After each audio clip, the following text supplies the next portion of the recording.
राधे राधे सभी को। एक बार फिर से मैं आप सभी का स्वागत करती हूँ हमारे चैनल राधा नाम रसपान में। उम्मीद है आप सब लोग अच्छे होंगे, स्वस्थ होंगे।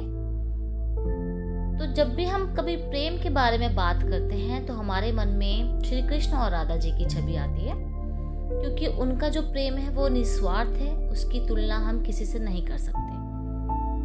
किंतु आप लोग जानते हो, हमारी प्रिया और प्रियतम को भी वियोग का सामना करना पड़ा था। तो एक कथा मैं इसके ऊपर भी आपको सुनाने जा रही हूँ। आशा करती हूँ कि आप लोगों को अच्छा लगेगा। एक बार श्री कृष्ण जी और राधा जी गोलोक में बैठे हुए थे और राधा जी को किसी काम की वजह से जाना पड़ा था। अब राधा जी की अनुपस्थिति में श्री कृष्ण जी विरजा नाम की गोपिका के साथ घूमने चले गए। अब जैसे ही राधा जी वापस आई और उन्होंने देखा कि श्री कृष्ण तो विरजा जी के साथ घूम रहे हैं, राधा जी को अच्छा नहीं लगा। राधा जी को बहुत क्रोध आ गया और उन्होंने विरजा का अपमान करना शुरू कर दिया।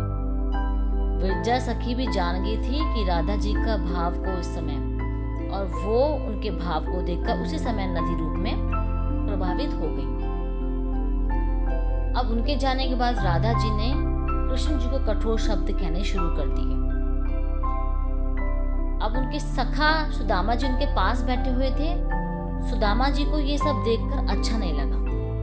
उन्होंने राधा जी को कहा कि राधा, जो तुम सोच रही हो वो गलत है। तुम कृष्ण का अपमान मत कहो और उन्हें कठोर शब्द मत कहो। तो राधा जी का लेकिन गुस्सा शांत ही नहीं हो रहा था। तो राधा जी ने क्रोध में आकर सुदामा जी को श्राप दे दिया कि तुम्हारा जन्म असुर के वंश में होगा। अब यह श्राप सुनते ही सुदामा जी का तो दिल एकदम से टूट गया। अब उन्हें ये लगा कि इस श्राप की वजह से मुझे कृष्ण से दूर होना पड़ेगा, और श्री कृष्ण के विरह के भाव में उन्होंने फिर राधा जी को श्राप दे दिया कि तुम भी राधा मानवीय रूप में, मतलब मनुष्य के रूप में प्रकट होकर 100 वर्षों तक वियोग सहोगी। अब इन श्रापों की वजह से हुआ क्या कि सुदामा जी की श्राप की वजह से तो राधा जी को मनुष्य के रूप में पृथ्वी पर जन्म लेना पड़ा और श्री कृष्ण का वियोग सहन करना पड़ा था। और इसी श्राप से फिर श्री कृष्ण को वृंदावन छोड़ना पड़ा था। फिर वो मथुरा चले गए थे, उसके बाद वो द्वारका चले गए थे।